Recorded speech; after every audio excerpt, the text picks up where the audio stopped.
ખેડૂત મિત્રો, જય જવાન જય કિસાન. ફાઇનલ રાકેશભાઈ અત્યારે આમ તો જો વરસાદી માહોલ છે, તો આ વરસાદ ઉતરી ગયો અને રાકેશભાઈ હાથી આંકવા આવ્યા. હવે આપણે એની આરે શરૂઆત કરી, બે ઉથલ વર્યા. હવે જોઈએ શું થાય મિત્રો. જો વ્યવસ્થિત હાલી જાય તો કેટલેક પૂગ્યા. વરસાદી માહોલ છે પણ હવે ક્યાં પૂગાય નક્કી નથી. સાટા બાટા જો બધું દેખાય ખરા રાકેશભાઈ, લગભગ ઉતરી ગયા કે નહીં સાટા. હવે જોઈએ કેટલી શરૂઆત થતા પૂગીએ. અને બીજી ઉથલ હાલે અત્યારે 15ની જારીમાં અત્યારે હાથે હાલે 37 નંબર મગફળીમાં. જો આ રીતે કંઈક નેત બેત બધી પડતો જાય, પણ હવે વરસાદ ન હોય તો આ બધી નાશ પામી જાય. પણ વરસાદ જે આપણું તો ન માને. હવે જોઈએ શું થાય. ને બાકી કેટલેક પૂગીએ, એક બે ઉથલ વરી જાય તો એમ થાય કાંઈ ધક્કો ખાધો એ વસ્તુ છે. એટલે મિત્રો બે ઉથલ તો વરી ગયા. હજી એક જ દિવસ પટ તો મારી લેવી. આ છે ને આ વરસાદ ઉતરી ગયો. આ દેખાય ને આખું આખું મિત્રો. જો આ બેડીમાં અત્યારે આપણાથી અંદાજિત કિલો 1.5 કિલોમીટર સેટો છે વરસાદ. જો આ વરસાદ દેખાય. રાકેશભાઈ ફાઇનલ જો પૂગી ગયા હેઠે. હવે ટ્રાય તો કરી જ લઈએ. લગભગ આ વયું જાય નહીં રાકેશ, દેખાય એવું કે સાટા બાટા આવશે આપણે. આમાં કંઈક વાતાવરણ છે ગિરનાર એરિયાનું અત્યારે. જો મિત્રો જો કાંઈ હાલે સનેડો, પણ એ સનેડો છે ટૂંકમાં. એ જગ્યાએ સનેડો દેખો. આપણે તાજોવાળા બરતુનું હોક છે રાકેશભાઈનું. બરતું બહુ સારા મળી ગયા. કોઈ જોઈએ કેટલે પૂગ્યા. ફોરદાને ફેરવી નાખે રાખો અમારે. ચાલો મિત્રો વર્ગી જાય આપણે. ફાઇનલ ઘણું આપી નાખ્યું. જો 1 2 3 ઉથલ જેવું રહ્યું હોય. બાકી મસ્ત આવ્યું ઘટે ને જોઈ લો મિત્રો. સુપર ડુપર 5 રાપડી છે, બાકી 2 હે નહીં. બાકી ઓ રાકેશભાઈ જો ભરાઈ ઘેરે જાય. અને પ્લસ એનું કારણ છે કે 5 રાપડી હોય નહીં જાળવવી. એટલે બધી હાર્ડ કામ છે ભાઈ. એટલે ખેતીવાડીનું હેલું કામ નથી. પછી જો આ બધું જાળવવા, પગ ન મૂકે મગફળીમાંથી, બધી ધ્યાન રાખવું પડે. તો કંઈ પૂરું થાય અહીં જોઈએ આપણે. તો 3 ઉથલ જેવું રહ્યું. ફાઇનલ આ ખેતર પૂરું થઈ ગયું. જો આમાં વ્યવસ્થિત બેઠો નહોતું હેઠામાંથી.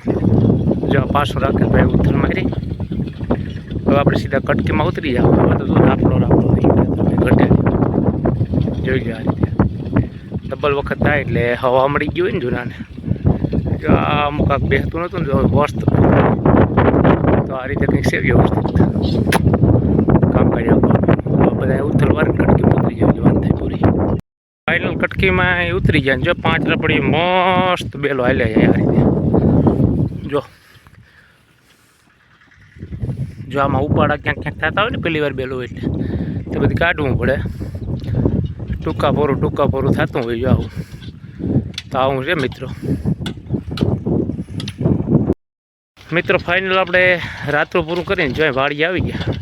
તો શરૂઆત કરી માંથી જ્યાં બગલાભાઈ આવી ગયા મોજ કરવા. હવે અહીંયા કેવું ઉગે ટૂંકમાં ઉકલે એની માથે આધાર છે. જો આ રીતે પેલો ખાતી હોય ને એટલે જો આવો ઉપાડા ટૂંકમાં થતા હોય. જેથી વસ્તુ કરી જાય ને પહેલા રાઉન્ડમાં એ વર્યું થાય. તો અહીં કેવું ઉકલે જોઈએ મિત્રો. ઉકલશે તો સારું જ. એનું કારણ છે કે લાંબો પટ્ટો થઈ જાય ને, જમાવટ આવી જાય. તો અહીંથી આગળ દબાઈ ગલશે એટલે નહોતું. હવે અહીં ટ્રાય કરી રાકેશભાઈ આ બાજુ ધીરે ધીરે હાલે જાય તો કદાચ હાઈકશે. નહીંતર હાલી જાય તો આપણા ભાઈ તો હેઠા બારો મસ્ત થતો જાય. સારું હાલી જાય ધીરે ધીરે મસ્ત હાલે. જો કંઈ વાંધો નથી. અહીં બેહવામાં તો અહીં સારું છે ખરા રાકેશભાઈ. તો ગોબાવીએ કેટલીક વાર લાગે. અહીં બપોર પછી શરૂઆત કરી હતી 2:30 વાગે. હવે આમાં કેટલીક વાર લાગે જોઈએ. અત્યારે દબાવી દઈએ. જો અહીં થાંભલો આવી જાય ને, અહીં થોડુંક પ્રશ્ન રહે. બીજું આવું કંઈક થતો જાય ખેતર. જોઈ લો. હાલો મિત્રો, તો બન્યા રહેજો વિડીયોમાં. રસ્તા ઉપર ખેતર થઈ ગયું. જો 1 2 3 જેવું રહ્યું. અને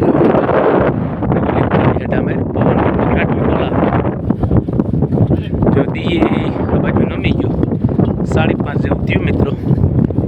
મસ્ત બે કંઈ ઘટે ને એવું જોયું. ખેતર થઈ જાય રાફડા જેવું ઘટે. જો આ રીતે છે કંઈક. તો બજાવીએ કેટલી ઘડી થાય તો જોઈએ કંઈ પૂરું થાય.